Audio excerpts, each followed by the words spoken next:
Boring football খেলে বাংলাদেশের বিপক্ষে ড্র করলো ভারতীয় national team. Jose Ramirez Barreto ফিরতে পারেন মোহনবাগানে। তো hello guys, welcome to channel Bong MFC box নতুন ভিডিওতে আপনার সবাইকে আরেকবার স্বাগত। আজকে আমি নিয়েছি ইন্ডিয়ান ফুটবল আপডেট স্টার্ট করবো। তো চলুন একদম জেনে করে আজকে ভিডিওটা শুরু করা যাক।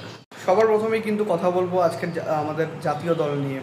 তো গতকাল কিন্তু ম্যাচ ছিল বাংলাদেশের বিপক্ষে এবং এএফসি এশিয়ান কোয়ালিফায়ার যেটা 2027 সালে হবে। তো সেটার কিন্তু এটা কোয়ালিফিকেশন রাউন্ড ছিল। সেখানে যেটা গ্রুপের আরও একটা ম্যাচ চলছিল, সেখানে হংকং এবং সিঙ্গাপুর মুখোমুখি হয়েছিল এবং সেই ম্যাচটা কিন্তু গোলশূন্য ড্র হয় এবং ইন্ডিয়ার ম্যাচটা কিন্তু যথারীতি গোলশূন্য ড্রই হয়। যদি ম্যাচের কথায় আসতে হয় তাহলে কিন্তু প্রথমেই বলবো ম্যানুয়েল মার্কেসের কিন্তু একেবারেই ভুল দল সিলেকশন ছিল।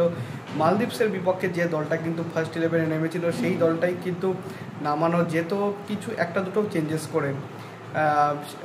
সবার প্রথমেই তিনি চেঞ্জ করলেন যে বরিস সিংকে তিনি নিয়ে এলেন। বরিস সিং কিন্তু more of A right midfielder, তার কিন্তু অ্যাটাকিং থ্রেটটা বেশি থাকে, ডিফেন্সিভ থ্রেট একটু কম থাকে। তো ব্যাক থ্রি যে কোনো ফরমেশনে কিন্তু বরিস সিং একজন অ্যাসেট হয়ে উঠবেন দলের জন্য। বাট যেখানে আপনার একজন সলিড রাইট ব্যাক দরকার সেখানে তিনি কিন্তু অনেক ক্ষেত্রেই ল্যাক করেন এবং সেটা আমরা কিন্তু গতকাল ম্যাচে স্পষ্ট দেখতে পেয়েছি।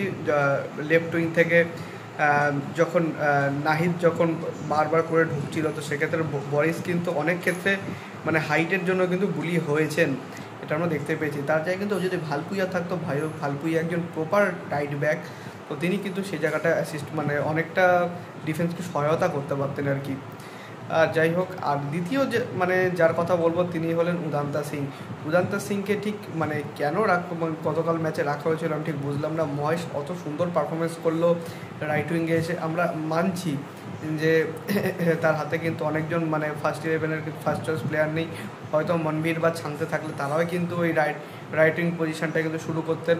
বাট সেক্ষেত্রেও কিন্তু আমার মনে হয় মহেশ যেরকম খেলাটা খেললো, যেরকম বল হোল্ড করলো, তো সেরকম কিন্তু মহেশে কিন্তু রাইট উইংয়ের জায়গাটা থেকে সরানো কিন্তু উচিত হয়নি। আর আরেকটা যেটা বড় জায়গা সেটা হলো গিয়ে সুনীল ছেত্রী এবং তারপরে যেখানে আমাদের নাম্বার 10 পজিশান সেখানে ফারুক চৌধুরীকে খেলানো হলো। ফারুক চৌধুরী কিন্তু অ্যাজ এ উইঙ্গার হিসাবে যতটা ভালো, তিনি কিন্তু ততটাই কিন্তু খারাপ একজন নাম্বার 10 হিসাবে, এবং তার পায়ে কিন্তু কোনো রকম অত ক্রিয়েটিভিটি নেই। তিনি এক খুবই ডাইরেক্ট ডাইরেক্ট প্লেয়ার আর কি, যে যাবো আমি বল ক্রস করব বা নিজে শট নেব, তো এরকম ডাইরেক্ট প্লেয়ার। আমাদের ব্রেন্ডন ফার্নান্ডেজ যেরকম খেলা তৈরি করতে পারেন সেরকম কিন্তু আমাদের এই মুহূর্তে খুব একটা এমন কিছু প্লেয়ার নেই যারা কিন্তু ব্রেন্ডনের মতো অ্যাটাকিং থ্রেট কিন্তু তৈরি করতে পারে। তো ব্রেন্ডনটা খুব আনফর্চুনেট ব্যাপার, তার জন্য কিন্তু ম্যাকারটনকে কিন্তু নেওয়া হয়েছিল নর্থ ইস্ট থেকে, বাট তাকে কিন্তু একটুও গেম টাইম দেওয়া হলো না, সেটা আমি বুঝতে পারছি। আর মিডফিল্ড ডুও যেটা নামিয়েছিলেন আপুইয়ার সাথে আয়ুষ ছেত্রী কিন্তু মালদ্বীপসের বিপক্ষেও বেশ কিছু ভুল করতে করতে বেঁচেছিলেন। তবুও আমি বলবো আয়ুষেরটা তাও আমি জাস্টিফাই করতে পারি, কিন্তু আমার মনে হয় সেখানে আপুইয়া তো অবভিয়াসলি আপুইয়ার সাথে কিন্তু আমার মনে হয় সুরেশ সিং অংজামি বেস্ট হতো, কারণ সেকেন্ড হাফে কিন্তু কি বলবো ইন্ডিয়া কিন্তু অনেক বেশি আক্রমণে যেতে পেরেছে শুধুমাত্র মিডফিল্ডটা একটু স্ট্রং হয়েছিল বলে। আর আগে কিন্তু ফার্স্ট হাফে কিন্তু আপুইয়া কিন্তু একা পড়ে যাচ্ছিলেন, দুজনে কিন্তু একই ধরনের খেলোয়াড় আপুইয়া এবং আয়ুষ ছেত্রী, তো সুতরাং মাঝে মাঠে কিন্তু কোনো রকম ক্রিয়েটিভিটি ছিল না। আর 4-4-2 যে ফরমেশনটা গতকাল নামিয়েছিলেন সেটা একটু চেঞ্জেস যদি করতে পারতেন সেটাও কিন্তু বেটার হতো বলেই আমার বিশ্বাস। যাই হোক, গতকাল কিন্তু ডিফেন্স লাইন কিন্তু ভালোই খেলেছে, আমি খারাপ খেলেছে বলবো না। জাস্ট বিশাল কাইত তার সেকেন্ড ম্যাচে কিন্তু খুবই শেকি দেখিয়েছে। বিশাল কাইতকে কিন্তু মাথায় রাখতে হবে যে তার পিছনে কিন্তু গুরমিত সিংয়ের মতো গোলকিপার এবং অমরিন্দর কিন্তু বসে রয়েছেন। কোনো রকম যদি ভুল হয় তাহলে কিন্তু ম্যানুয়েল মার্কেস 1 মিনিটও সময় নেবেন না তাদেরকে বিশাল কাইতকে বসিয়ে গুরমিতকে বা অমরিন্দরকে চান্স দিতে। আবার তার মতিগতি যদি ঠিকঠাক থাকে সেক্ষেত্রে তিনি কিন্তু ফিরিয়েও নিতে পারেন গুরপ্রীতকে। আর সবশেষে যদি একজনের কথা না বললেই নয়, তিনি হলেন আমাদের captain India legend Sunil Chhetri. ও আমি আগের ভিডিওতে বলেছিলাম আপনাদেরকে যে সুনীল ছেত্রী যখন খেলেন ক্ষেত্রে তিনি কিন্তু একটা অ্যাডভান্টেজ ভারতীয় দল পায়, সেটা হলো তার সঙ্গে কিন্তু একজন কি দুজন ডিফেন্ডার সবসময় কিন্তু গায়ে লেগে থাকে। তো সেক্ষেত্রে বাকি যারা অ্যাটাকার থাকে তারা কিন্তু অনেকটা স্পেস পায়। এবং সেটার কিন্তু ব্যবহার করা উচিত। আর যেটা কিন্তু আমরা ফার্স্ট হাফে যখন দেখছিলাম, তো ফারুক কিন্তু বুঝতেই পারছিলেন না তার পকেট অফ স্পেসটা ঠিক কোথায়। আর সেকেন্ড হাফে মানে ইরফানের মতো একজন প্লেয়ারকে নামানোতে কিন্তু দেখুন, ইরফানও কিন্তু ক্রিয়েটিভ প্লেয়ার নন, বাট তিনিও কিন্তু যথেষ্ট ডাইরেক্ট প্লেয়ার, বাট তার ফিজিক্যালিটি যেটা রয়েছে না, তার ফিজিক্যালিটিতে তিনি কিন্তু যথেষ্ট ভালো ব্যবহার করতে পারেন। ইরফান তার ফিজিক্যালিটি ব্যবহার করে তিনি কিন্তু মানে হোল্ড আপ প্লেটা করতে পারেন, অর্থাৎ একটু নিচে নেমে এসে যদি মানে একজন ফলস নাইনের যে ভূমিকা, সেটা কিন্তু খুব ভালোভাবে ইরফান কিন্তু প্লে করতে পারতেন যদি তাকে প্রথম থেকে নামানো হতো। আর আরেকটা কথা, সুনীল কিন্তু বেশ কিছু গোলের চান্স মিস করেছেন। আর মানে গতকাল যে একটা সেকেন্ড হাফে চান্স ছিল, যেটা কিন্তু মানে বলতে গেলে স্লো মোশনের মতোই লাগলো শটটা, তিনি মানে কীভাবে তিনি ওটা বাইরে মারলেন আমার ঠিক মাথায় এলো না। আর মানে এইটা নিয়ে সুনীলকে কিন্তু কথা শুনতেই হবে যদি কোনো মানে মিডিয়াতে কথা ওঠে, এটা কিন্তু সুনীল কিন্তু এটার জন্য দায়ী। যাই হোক, আমাদের কিন্তু মানে এবার আমাদেরকে ফিউচারের দিকে ভাবতে হবে, কারণ সুনীল ছেত্রী কিন্তু আমাদের ভবিষ্যৎ না, সুনীল ছেত্রী শুধুমাত্র আমাদের বর্তমান।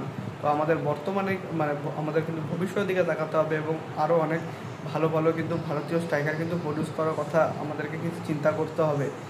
আর যদি মানুলো মার্কেসের কথা বলি, তো মানুলো মার্কেস কিন্তু ম্যাচ শেষে জানিয়েছেন যে যেরকম আমরা ফুটবল খেলেছি তাতে আমার কিছু বলার নেই, আমার কিছু করার ছিল না।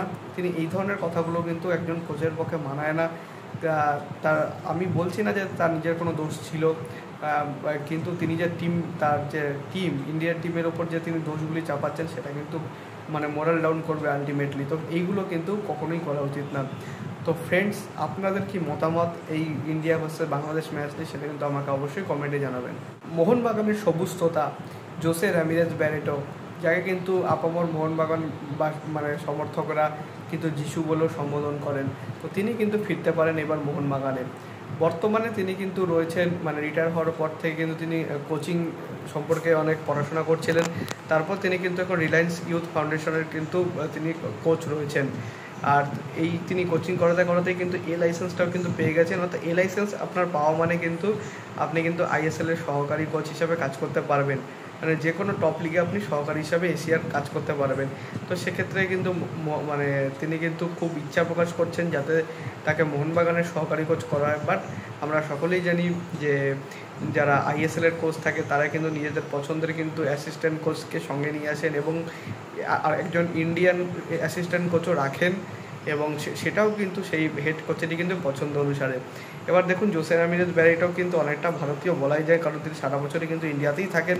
তো সেক্ষেত্রে মানে এখন মোহনবাগানের যিনি ইন্ডিয়ান সহকারী কোচ আছেন বাস্তব রায়, তিনি কিন্তু ভালোই কাজ করছেন। তো তাকে কিন্তু ছেটে ফেলার কথা কিন্তু মোহনবাগান এই মুহূর্তে ভাববেন না।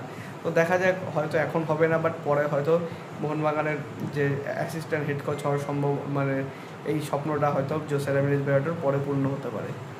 সো এই ছিল আজকের আপডেট ভিডিও। যদি ভিডিওটা ভালো লাগে ভিডিওটা অবশ্যই লাইক করবেন, চ্যানেলটি সাবস্ক্রাইব করে বেল আইকনটা অবশ্যই প্রেস করে দেবেন আমাদের সমস্ত ভিডিও আপডেট নোটিফিকেশন সবার আগে পাওয়ার জন্য। এছাড়া আপনাদের সোশ্যাল মিডিয়া হ্যান্ডেল ফলো করতে পারেন, লিঙ্ক আমি ডিসক্রিপশনে ফার্স্ট খবরে দিয়ে রাখবো। সব নেক্সট ফলো দেবেন, ছোটোখাটো কিছু আপডেট আমি সেখানে দেওয়ার চেষ্টা করি। আর দেখা হচ্ছে পরে ভিডিওতে। আপাতত bye bye, glory glory man United.